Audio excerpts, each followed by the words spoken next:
What's up everyone, welcome back. Turns out a lot of my friends and family and even previous clients of mine have sent me this specific video from CNBC talking about why Denver is struggling to keep up with its economic boom.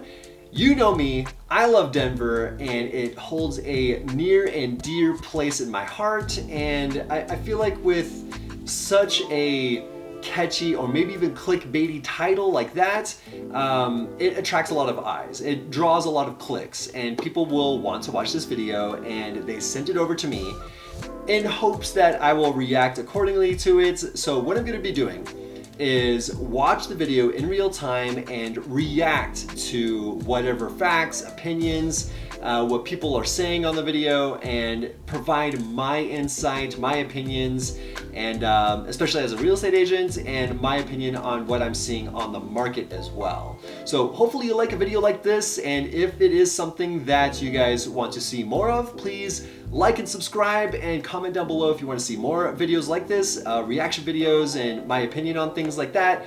I'd love to hear more about what you guys want to see. So that being said, cue the intro, and right after that, we'll go right into the video and my reaction to it.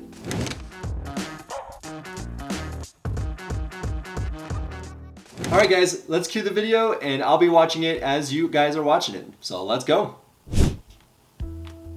Located at the foot of the Rocky Mountains in a state that prides itself on 300 days of sunshine. Okay, we already got to stop it there. 300 days of sunshine is a marketing ploy. It sounds great on paper and to the marketing agency, but in actuality, it's around 250 days of sunshine year round.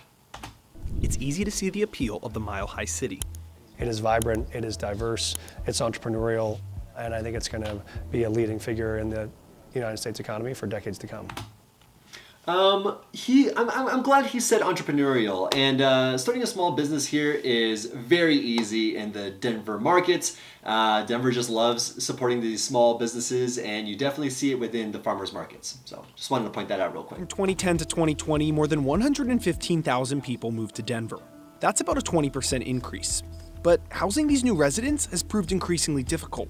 About half of the state's housing shortfall was concentrated in Denver in 2021. You had all this demand coming in and very low supply. There simply aren't enough people in Denver and the Denver area to build the number of homes that the market really needs. In many ways, we're probably a victim of our own success. Over the years, we've seen new corporate headquarters relocate to Colorado, and we've truly seen, I think, an economic boom.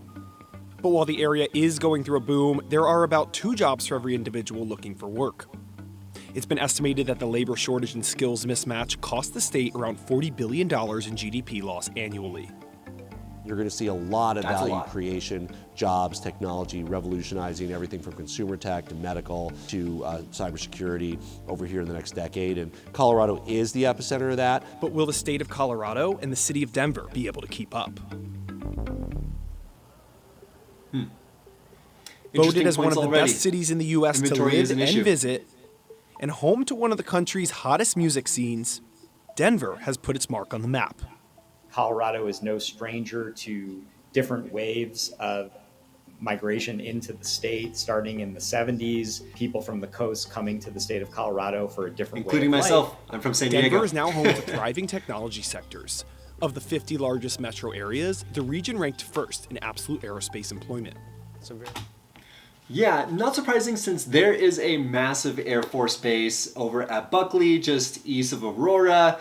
Yeah, Space Force as well. I've had a couple clients that have worked either in the Air Force or Space Force, and it is very prevalent here in Denver, and not just Denver, but also Colorado Springs. It's a very robust and thriving employer base, and also a great companion, as you know, to a lot of other legacy businesses and manufacturing, others that use those tools to grow and scale. So we think it's been a great accelerant for Denver over the last decade. When taking into account the size and maturity of its business network, Denver ranked as the 19th startup city in the world. Sports and entertainment is also booming. Red Rocks Amphitheater ranked as the 4th busiest entertainment venue globally in 2023. Yeah, I'm glad they said busiest because it further proves that how sought after Red Rocks Amphitheater is. It's just so easily accessible for Denverites and people that are coming in from elsewhere, right? There's a couple of other really gorgeous amphitheaters or venues that people can go out towards, like the Gorge in Washington, but it is so far out there that it just doesn't get the recognition it deserves. But nonetheless, Red Rocks is very accessible and very attractive for people to fly into Denver, go watch a show with their favorite band, and go from there. So yeah, there's a lot of sold out shows in Red Rocks. And the city's 4 major sports teams bring in more than $1 billion of annual revenue. GDP is up more than 50% compared to 2017 for Denver County. Wow, I Of did all not of know Colorado's metro areas, the city saw the highest number of jobs added in 2023. The city's attractive lifestyle, mixed with ample job opportunities, have attracted many new residents from outside the state. We have some of the highest educated residents in the country. Now, that's not necessarily because they have come out of our own education system. I and many other people come from the coasts. And so that's something that has been described as the Colorado paradox, right? That on the one hand, people who are born and raised in our education system don't necessarily have the degree attainment that we would like. And yet the state has been very good at importing people who have been educated by other states. Yeah, that's a really good point, because oftentimes I talk about the brain drain of different cities or even countries. Let's say, like, I don't know, like there's that concept of brain drain where people would go to these different colleges or different universities all around the world, and they would just go for the education. And then they would not stay in that country where they were educated to provide further resources and provide more economy for that local community. What ends up happening for a lot of these brain drain countries or cities is that they go to school there and they leave. They go somewhere else for either a better quality of life or more affordable living and things like that. I am not seeing that in Denver. I'm actually seeing the opposite of brain drain, more like brain gain, where it's more of like CSU Boulder, Denver Metro, even like Fort Collins, where you're looking at, like Colorado State, where people go to college here and they stay here because the quality of life here in Denver is just so sought after nationwide. This influx of highly educated workers, while longtime residents are unable to catch up, has caused a divide between the have and have-nots. So much like in other cities like San Francisco, where prices went sky high, you see more people who are in sectors where they don't make as much money. They're having to move farther and farther out from the city. As Metro Denver continues to grow, housing and lack thereof is at the forefront of politicians' minds. The city is short 70,000 homes. 70,000 homes, and we're definitely seeing this in the market. However, it's funny, like we're seeing in May active listings go up and inventory going up as well. So I'm not sure exactly when they got this statistic, but I do see that inventory is still a problem. And now it's not, I guess more specifically with the market in May of 2024, now the problem is just affordability. You're looking at $600,000 as the median home price, and then when you combine that with 7.5% interest rates, it's just still so unaffordable. You're looking at over $4,000 a month in mortgages, and if you're curious on how to make that affordable, it's house hacking. Either through a basement, ADU, whatever it might be, and if you're ever curious about that stuff with house hacking and just mitigating your mortgage as much as possible, hit me up. Put a comment down below, or all my contact information is down below in the description. Yeah, I'm here for you. Text me, call me if you want to reach me. It's, I want to make sure that you're able to take in and soak in the Denver lifestyle if that's what you want. The answer to housing in our case is not further and further out, because we have the land, and that's in many ways the default, but that means longer commute times, more congestion, worse air quality. Yeah. So it's how do we live in a way where we don't sacrifice that quality of life. We want this both to be one of the hottest economic markets in the country, and we want it to still be the maybe only booming city where you can also be the second grade teacher who teaches school in Denver and you can still live down the street. I think teachers need to get paid more anyways. Most of those post-boom cities, the San Franciscos and others, you don't have teachers or nurses or firefighters who live in San Francisco anymore. But right now, that's not realistic. A report by the Colorado Education Association found that 50% of educators struggled to afford housing costs in 2023. The average... Yeah, I mean, this is more of a comment of how much educators are getting paid. I won't get too far into it, but I'm just not happy with it. Those people that are in the educator space, they should get paid more. They're literally paving the future for future generations. Unfortunate. Like bottom line, it's just unfortunate, and there really needs to be a reform for that stuff. The average price of a home in Denver is about $580,000. Yeah, for May of 2024, it's $600,000, so it's even a higher increase. That compares to the national average of around $360,000. The entire country is in a housing shortage right now simply because after the Great Recession, builders stopped building. In Denver, it's particularly acute because you have so much new demand. You had people moving there from California when home prices got too high there. Then also during the pandemic, you had people saying, hey, if I can work anywhere, why not work in Denver? Because I'm right at the foot of the Rockies. This is such a good point. And a lot of people moved out to Denver for that better way of living. They can now work remote, and the pandemic has just changed so much in the grand scheme of things as far as the working industry and things like that. Of course, I moved over here, not just because of the pandemic, but to be closer to my parents and things like that. But I did move over here in 2020. But outside of that, I do love Denver. So let's go back to it.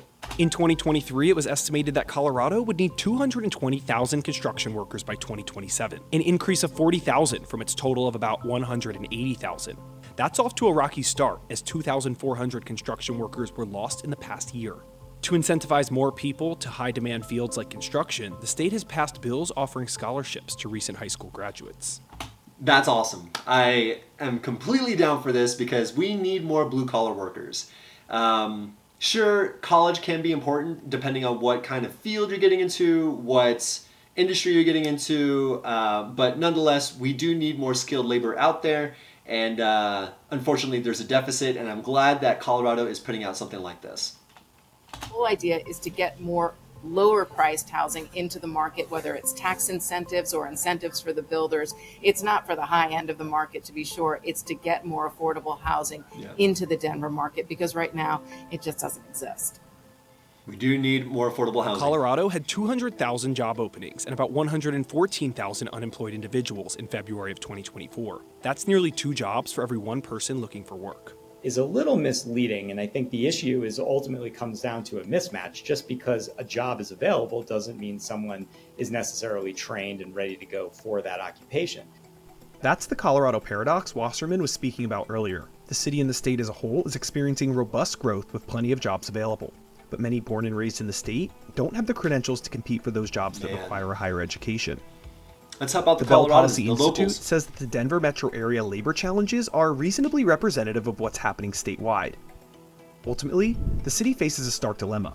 It needs more skilled workers, but doesn't have the housing infrastructure to accommodate its own population, let alone more people. Yeah, I mean, the skilled labor and those skilled workers need a place to live for all these projects, and I feel like this is a really good opportunity for people that are trying to invest in the Denver area. So for me particularly, I do have a short-term rental, but I'm looking to also bridge that gap and make it a midterm rental. And what midterm rentals are, for those people that have longer projects, or traveling nurses, or business executives coming in for work or conferences and things like that, they need a place to stay for longer than, let's say, 7 days. Usually it's 28 days plus or 30 days plus, right?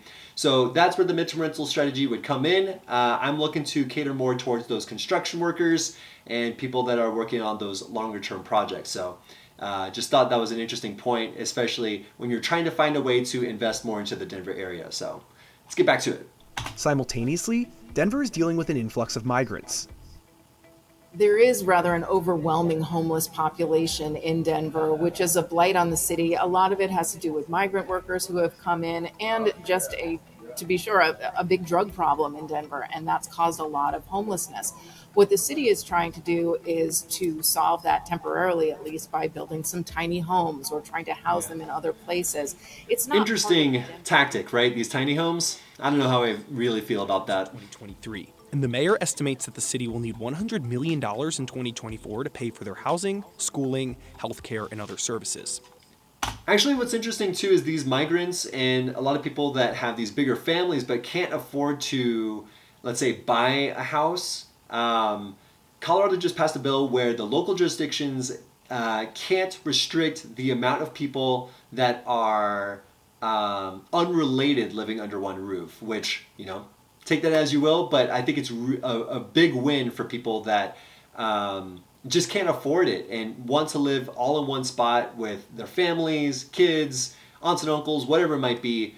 I think that's a good way to just make things a little bit more affordable in Denver, and a lot of good traction for people that are looking to do the rent by the room strategy here in the Denver area. So thought that was pretty interesting. These costs have now led to budget cuts for local recreation centers and city services. But there could be a silver lining. Long term, we benefit, of course, from the immigrant presence in our state. Again, as long as they have work permits and are legal.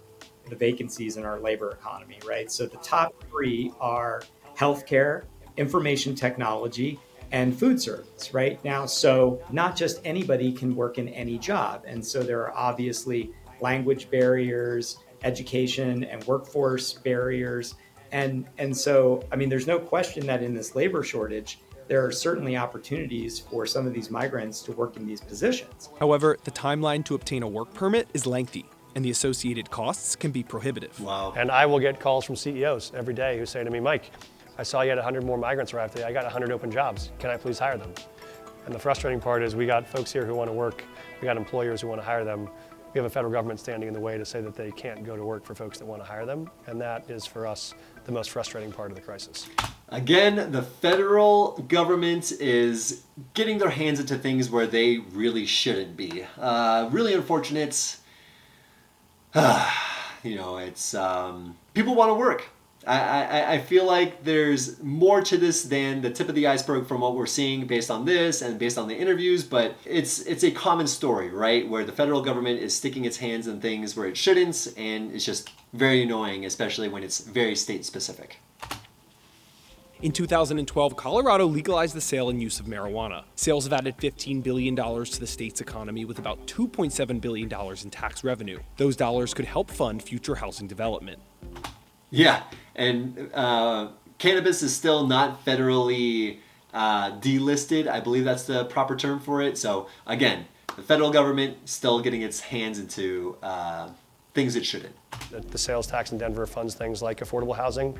It funds things like support for women and minority-owned businesses here in the city. And so it does have dedicated revenue streams that support us. Statewide, the revenue stream helps support school construction in rural communities around the state. So we have put the tax base to work, and it's been a really successful industry for us. One longer-term solution to affordability could boil down to an improved transportation infrastructure.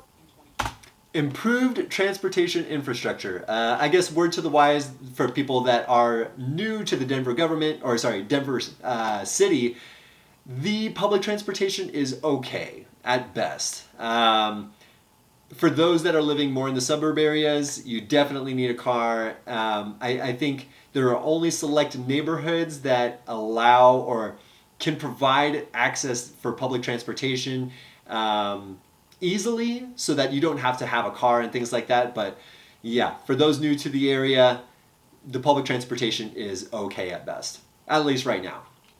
In 2022, 1.6% of Coloradans use public transit to get to work, which is about half the national average. Passenger rails and bus systems could help connect job seekers to areas of the state where their skills are needed most. The Regional Transportation District has put forth a proposal for an intercity rail system that seeks to open up over $100 billion in federal funding for the project.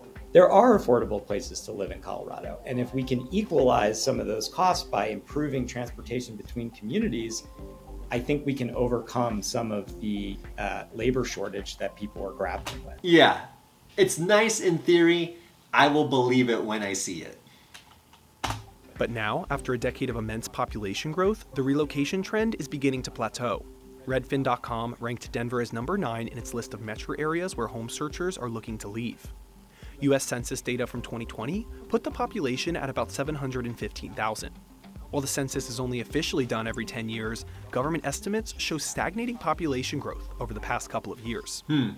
It's funny, like California is seeing the same thing where it's seeing somewhat stagnant numbers, but in California specifically, the people that can't afford it are leaving. The people that can afford it are moving to California. And usually that's along the lines of median house income or household income less than 100,000, you're leaving the state, right? Or leaving certain cities. But for people that make over $150,000 for California, people are coming in. So I'm starting to think that there's more to this, like as far as the emigration and immigration into Denver, but maybe it does have to do with the unaffordability and how much the median home income is for living in Denver. So hard to say. With some people starting to move out of the Denver area, you're seeing prices actually start to ease up a little bit. In fact, in February, according to the Case-Shiller National Home Price Report, Denver only saw about a 2% year-over-year increase in prices, and that is a very small increase compared with the top 20 metro markets in the country. I think our biggest challenge is managing the growth that's in place. Managing the growth that is in place. That's really good. Yeah, because we're expanding really quickly. We just need more programs out there for people to be able to afford homes as they are, right? The Denverites, I don't want to have them leave when they don't have to, you know, like I'd rather keep the Denverites here and maintain that integrity of like the community and all that good stuff. Sure, people can move into Denver, but we do want to keep the residents that have lived here for decades to stay here in Colorado, more specifically Denver. Just from the public sector, but from the private sector as well. It can no longer just be about attracting, you know, a major company to come and build its headquarters in Denver. There have to be infrastructural commitments that come with that. Yeah. There have to be investments in the education system. There have to be investments in the workforce training system in order to make sure that when these companies move to Colorado, that there are actually people who can work for them. Yeah. Last thing I'll say about that is it's great that these bigger businesses or employers are coming into the Denver area. The thing is that I think there's got to be a little bit more. I think there's got to be promises that need to be made to the Denverites or to the community of Denver where maybe they're subsidizing let's say financial aid or like education or some sort of certification or degree that would help people out when they expand past the workforce of wherever they're employed, right? Yeah, I guess I don't have too much to say about it because I'm not much of a politician. But I think there's more to it, and I feel like the employers that want to stay here in the Denver area must incorporate more than just consider it home. Okay, so that was it. I feel like it was a really good video, at least getting people an understanding of what the Denver economy is like, how fast it's growing, the problems that are happening, but there's a lot more to what is being presented online. And it's funny, the people that have been sending this video to me have already bought a home or are looking to buy a home here in the Denver area. And after the third person that sent this over to me, I was like, okay, I gotta make my opinion on this. So that being said, let me know what you think. Like, is Denver struggling to keep up with its economic status, with its economic boom that is happening, or that has happened over the past 10 years? I mean, even since what, 2009, 2008, the financial crash, a lot has transpired ever since then. What is that, 15, 16 years from then? And Denver is a completely different city than what it was 15 years ago. So let me know what you think. If you want to see more videos like this, comment down below. Make sure you leave a like and subscribe. I do this for you and want to make sure that you're staying educated from what other people are reporting on and what their opinions are on this. So thanks so much for watching, guys, and I'll see you next week.